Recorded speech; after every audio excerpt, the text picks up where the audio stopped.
그리스도와 적그리스도. 52. 우상이란 무엇인가? 너는 안다고 생각하는가? 우상은 우상이라고 인식되지 않으며 결코 그 진짜 정체대로 보이지 않는다. 그것이 우상이 가진 유일한 힘이다. 우상의 목적은 잘 알려져 있지 않다. 내가 우상을 두려워하고 숭배하는 이유는 우상이 무엇을 위한 것이고 왜 만들어졌는지 모르기 때문이다. 우상은 내가 형제의 정체보다 더 가치를 두려는 형제의 이미지이다. 우상은 그 형식이 무엇이든 내 형제를 대체하려고 만들어진다. 이런 사실은 결코 지각되지도 인식되지도 않는다. 이것은 그 형식이 어떤 몸이나 사물이든 어떤 장소나 상황이나 환경이든 소유한 대상이든 원하는 대상이든 요구하는 권리이든 획득한 권리이든 상관없이 마찬가지다. 53. 우상의 형식이 너를 속이게 하지 말라. 우상은 그저 너의 실제에 대한 대체품일 뿐이다. 너는 우상이 너의 왜소한 자아를 완성하여 너의 확신과 마음의 평화를 파괴하려고 집결한 세력이 압박하는 위험하다고 지각되는 세상에서 내가 안전하게 걸어다닐 수 있게 해줄 것이라고 믿는다.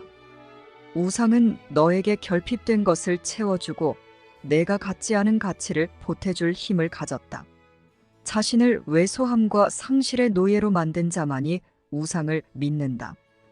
따라서 그는 머리를 들고 세상이 반영하는 모든 비참함과 떨어져 서 있을 힘을 자신의 작은 자아 너머에서 구해야 한다. 너를 세상으로부터 해방하여 무한한 조용함과 평화 속에 떨어져 서 있게 해주는 확신과 깊은 고요를 내면에서 찾지 않는다면 이러한 불이익을 감수해야 한다. 54. 우상이란 그릇된 인상 혹은 그릇된 믿음으로써 그리스도와 내가 보는 것 사이의 간격을 이루는 일종의 적그리스도다. 우상이란 내가 구체화하고 형식을 부여함으로써 실제라고 지각하고 마음 밖에서 보는 소망이다. 하지만 우상은 여전히 하나의 생각으로서 그 근원인 마음을 떠날 수 없다. 또한 우상의 형식은 우상이 나타내는 아이디어와 떨어져 있지도 않다. 모든 형식의 적그리스도는 그리스도에 맞서며 너를 그리스도와 분리하여 어둠 속에 홀로 남겨놓는 듯한 어두운 장막처럼 그리스도의 얼굴 앞에 드리워져 있다. 하지만 빛이 거기에 있다. 구름은 태양을 꺼버리지 않는다. 마찬가지로 장막은 그것이 분리하는 듯이 보이는 것을 없애버릴 수 없으며 빛 자체를 조금이라도 더 어둡게 할 수도 없다. 55. 이러한 우상들의 세상은 정녕 그리스도의 얼굴을 가리는 장막이다. 이 세상의 목적은 너의 형제를 너 자신으로부터 분리하는 것이기 때문이다. 그것은 음산하고 무서운 목적이기는 하지만 살아있는 것에서 풀잎 하나도 죽음의 징표로 바꿀 힘이 없는 생각이다. 그 생각의 형식은 어디에도 없다. 그것의 근원은 너의 마음에서 하느님이 머물지 않으시는 곳에 머물기 때문이다. 모든 곳에 있는 것이 내쫓겨서 따로 간직된 이곳이 과연 어디란 말인가? 과연 어떤 손을 들어 하느님의 길을 막을 수 있겠는가? 과연 누구의 음성이 하느님께 들어오지 마시라고 요구할 수 있겠는가? 모든 것 이상의 것이란 너를 두려움에 떨고 움츠러들도록 만들 수 있는 것이 아니다. 그리스도의 적은 어디에도 없다. 그리스도의 적이 어떤 형식을 취하더라도 그는 결코 실제가 될 수 없다. 56. 우상이란 무엇인가? 아무것도 아니다. 우상이 생명을 얻은 듯이 보이려면 내가 먼저 우상을 믿어야 하고 두려움의 대상이 되도록 힘을 부여해야 한다. 우상의 생명과 힘은 우상을 믿는 자가 주는 선물이다. 그리고 바로 이것이야말로 천국과 영원한 평화라는 선물을 받을 자격이 있는 생명과 힘을 가진 자에게 기적이 회복해주는 것이다. 기적은 장막이 꺼버리지 못한 빛, 즉 진리를 회복하지 않는다. 기적은 단지 장막을 걷어올려 진리가 전혀 방해받지 않고 본래의 모습으로 빛나게 할 뿐이다. 진리는 그 자체가 되기 위해 믿음이 필요하지 않다.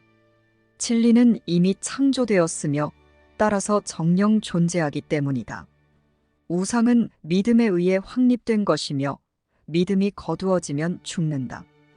57. 전능을 넘어서는 어떤 힘이 있고 무한 너머에 어떤 장소가 있으며 영원을 초월하는 어떤 시간이 있다는 이상한 아이디어. 이것이 바로 적그리스도다. 바로 이곳에 이런 힘과 장소와 시간의 형식이 주어져 불가능한 것이 일어난 세상을 빚어낸다는 아이디어에 의해 우상들의 세상이 세워졌다.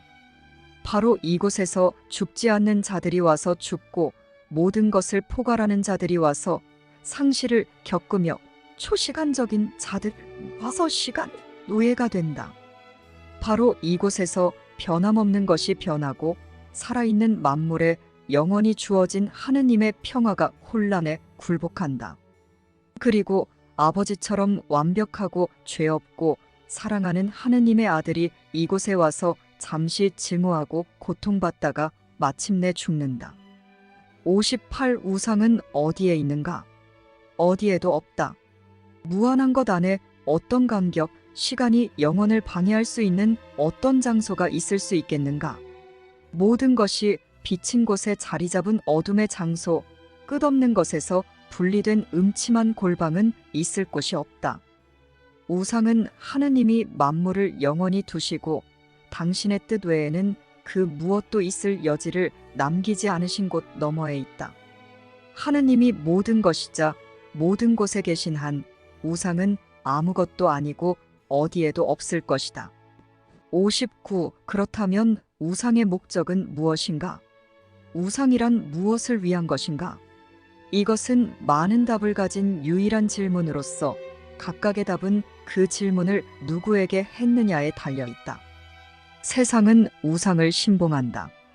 우상을 숭배한 자가 아닌 한, 실제에 없는 선물을 줄 우상을 아직도 찾으려는 자가 아닌 한, 그 누구도 세상에 오지 않는다. 우상 숭배자들은 저마다 자신의 특별한 신이 다른 사람들이 소유한 것보다 더 많은 것을 주리라는 희망을 품고 있다. 그것은 반드시 더 많아야 한다. 무엇이 더 많아야 하는지는 중요하지 않다. 그것은 더 많은 아름다움, 더 많은 지성, 더 많은 부, 심지어 더 많은 고난과 더 많은 고통일 수도 있다. 그러나 우상의 목적은 무언가를 더 얻는 것이다. 하나가 실패하면 다른 무언가를 더 찾을 수 있으리라는 희망으로 다른 것이 그 자리를 차지한다. 무언가가 취하는 형식에 속지 말라. 우상은 더 많이 얻기 위한 수단이다. 그리고 바로 이것이야말로 하느님의 뜻에 어긋나는 것이다. 60. 하느님께는 많은 아들들이 아니라 한 아들만 있다. 과연 누가 더 많이 가질 수 있으며 누구에게 더 적게 주어질 수 있겠는가? 천국에서 하느님의 아들은 우상이 자신의 평화를 침범해 들어오더라도 그저 웃어버릴 것이다. 성령은 바로 그 아들을 대변해서 우상은 여기에서 어떤 목적도 없다고 말해준다. 너는 결코 천국 이상의 것을 가질 수 없기 때문이다. 천국이 내면에 있거늘 너는 왜 천국을 더 적은 것으로 만들 우상을 구하여 하느님이 당신과 하나인 너의 형제와 너에게 주신 것 이상을 달라고 하는가? 하느님은 너에게 존재하는 모든 것을 주셨으며 내가 그 모든 것을 잃을 수 없도록 확실히 해두시려고 살아있는 모든 것들에게도 똑같은 것을 주셨다. 따라서 살아있는 것들은 모두 하느님의 일부이듯이 너의 일부이기도 하다. 어떤 우상도 너를 하느님 이상의 것으로 만들어줄 수 없다. 하지만 너는 그 이하로 존재하는 것에 결코 만족하지 않을 것이다.